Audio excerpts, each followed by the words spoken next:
guess that old form of communication was a telegram. Well, David, no half measures tonight. We're going the whole hog. We are going the whole hog, the kitchen sink included. Tonight I'm going to talk about 3 words or phrases that actually mean everything. Totally everything, nothing but.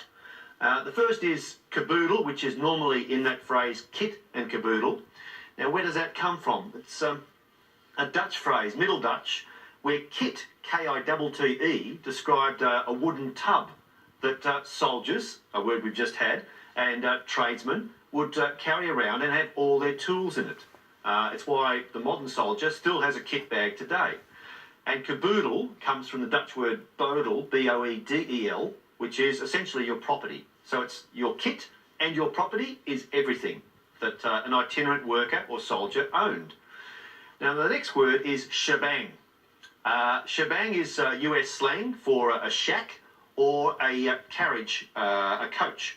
And it's, again, the idea of what can be placed inside that shack, or what is the freight, or what is the chattels of the shack. It's like cramming in as much as you can, like how many people can you cram into a particular type of car, but in this case, an old carriage. An old carriage. And the last one, it's one that may not be familiar to a lot of viewers, but it's a wonderful word. You hear it occasionally in US films, and it's Megillah. M-E-G-I-L-L-A-H. I think I've heard of Megillah, but as I recall, it was much more in a cartoon context. Well, I remember Megillah the gorilla as well. Thinking back to childhood. That huge ape that had all the wristwatches, I remember. And I always thought that Megillah applied to him, as in a huge animal is the whole Megillah. But in fact, it's a Yiddish word, because the festival of Purim, which is around about now, February and March, it is a celebration of the deliverance of the Jewish people from Haman. And to celebrate this festival, they read out the scroll of Esther. And Megillah is Yiddish, or Yiddish for scroll.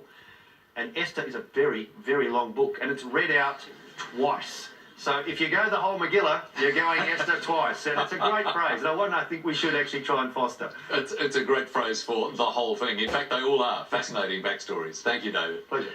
So, to the scores, and Luke is on 6, Mike is on 20. We are heading into our 3rd letters game for tonight, and Mike, you're going to pick those letters for us, please. Thanks, Richard. Lily, could I start with a consonant, please? Thanks, Mike. G. Another consonant? S.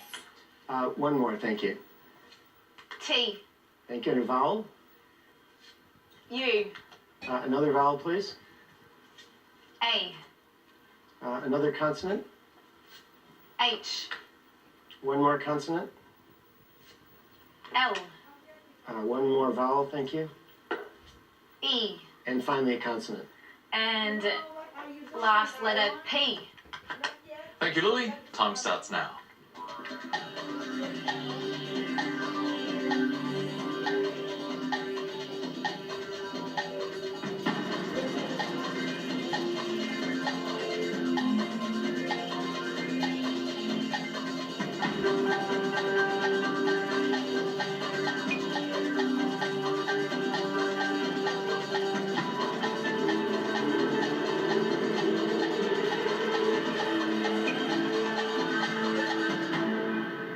Well, Mike, whatever you come up with, it will be complete with its own GST. How many did you get? I got 7. And for you, Luke? Just 6 for me, Richard. Let's start with the 6. Laughs. And your 7? Upstage. Upstage. Well, he has. He has. It's a great 7. Well done, Mike. Had that last letter been an R, we would have had slaughter, which actually is very much an Old Testament word, and so is plagues, which is the 7 that I found. Nice work, David, and nice work, Mike. 7 points. More letters while we're on the letters roll, and this time, Luke, you to choose for us. Thank you. Lily, could I please have a vowel? Thanks, Luke. I. Another vowel, please. E. And another vowel. I. A consonant, please. N. And another consonant. M. Another consonant, please. T. A vowel. E. Another consonant, please. D. And a consonant. And last letter M. And 30 seconds.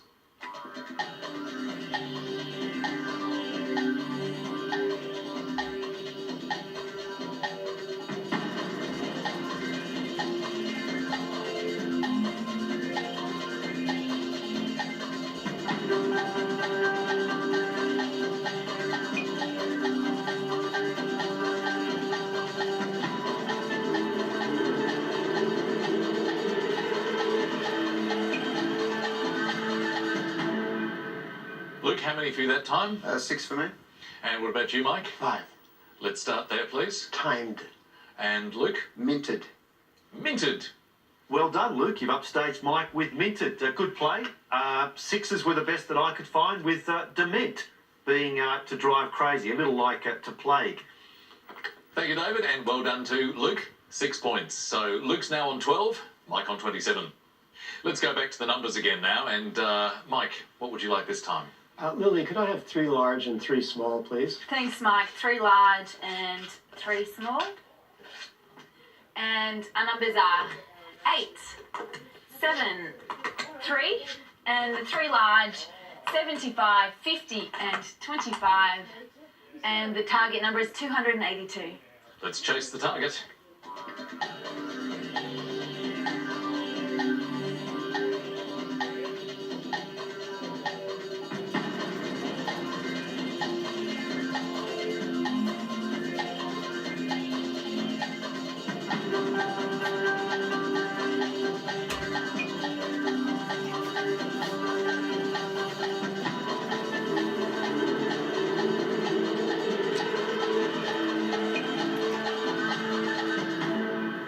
Well, Mike, how close did you get that time? 283. Just one off, Luke? 292 for me. 292. Okay, quite a bit further away. So, Mike, your method. So 3 times 75 is 225. 3 by 75 is 225. Yes, plus 50 is 275. Add the 50 is 275. And at some point, it's for some reason at that point I said plus 8 is 283. Plus 8 is 283. We are just one off, Lily. Can you nudge us a little bit closer? I think Mike just realised that he could have added the 7 instead of the 8 to get 282. Yes, that would have been the precise and slightly better option. But not to worry, 7 points for Mike in that round. That means that Luke's now on 12, Mike is on 34. Let's head for another break and another word mix for you. Limp orca this time, and the clue: the brothers who walked 500 miles were prone to do this. See you shortly.